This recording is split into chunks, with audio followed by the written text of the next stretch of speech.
Hey everybody, yeah, hey, I just want to apologize. I'm not very good at this voice layover stuff. I'm learning how to do it, and a lot of my voice overlay didn't align with the picture, and I was unable to kind of tweak it afterwards.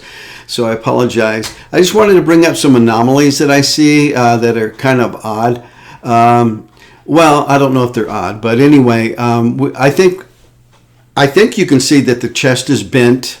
It looks like it's either fallen against something, or pressure or rocks have fallen against it in the front. It looks like where he hit it, either a flood type thing. There's a lot of those summer storms, monsoons in New Mexico, and there can be these flash flood things. And it looks like he put the chest where water can roll over the top of it or seep into it. And it's obvious when you look really closely at the coins in the front, they're discolored, like they've been underwater for a while compared to the ones in the back. So it looks like the front part of the case, maybe it was slanted down slightly, and the water was in part of the case. It was in part, it was part way in the case. And so maybe half of it was flooded with water, and you can see it. You can tell by the baggies also that the new bags have the older bags inside them. If you look really closely, you'll see a bag inside a bag. But the bag down at the bottom left corner, you can tell it had been submerged, okay? And it's obvious by the key. It's obvious by the wood damage, the water damage on the wood in the front of the case, that for long periods of time, that was underneath water, or water was inside. Let's put it that way. Water was inside the case for sure. And so, but it wasn't in the back. So that's what makes me think it was tilted. It was kind of tilted forward. And water was able to, get inside. Notice the thickness of the wood and the discoloration at the front of the chest.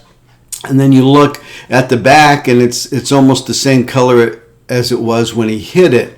So evidently, the where the case was placed, or if it slipped into another spot, and that's why it's bent. Maybe because the earth shifted. Who knows? And it shifted at an angle that the front part of the case had water inside, the back of it didn't. That's why you see a big discoloration there. And it makes you wonder about the dent.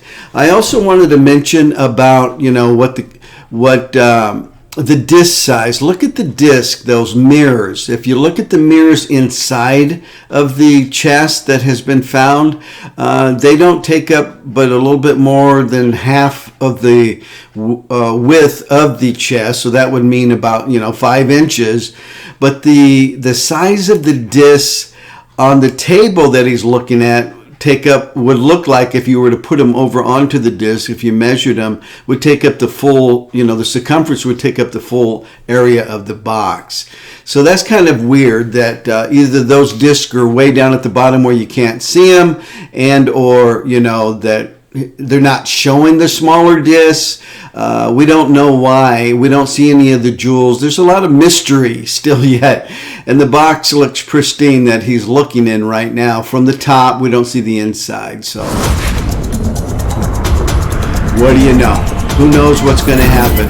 Hey, Bubba, what's up? So let's figure it out.